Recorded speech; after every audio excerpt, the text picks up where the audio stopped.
నల్లేరండి. చూసారు కదా తీగలు తీగలుగా ఎలా వస్తుందో. ఇది జస్ట్ ఒక్కసారి పెట్టుకుంటే చాలండి.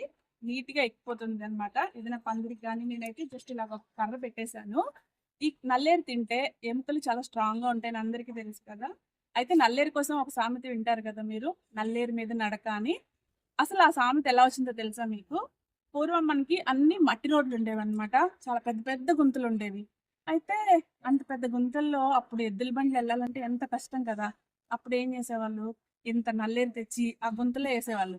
అప్పుడు బండి చాలా సాఫీగా యెళ్ళిపోయేదనమాట. సో, అందుకని నల్లేరు మీద నడక అంటే ఏదైనా పని చాలా ఈజీ అని చెప్పడానికి అలా చెప్తూ ఉంటారు.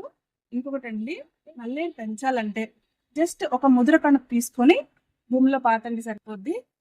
మంచిగా ఇలా వచ్చేస్తది. ఇంక మనం పదే పదే కట్ చేస్తూ ఉంటే మంచిగా కొమ్మలన్నీ పెరుగుతూనే ఉంటాయి. నేను జస్ట్ ఒక్క మొదలు చిన్న మొక్క పెట్టాను. కట్ చేస్తూ ఉంటే చూడండి ఎంతలా పెరుగుతుందో. ట్రై చేయండి.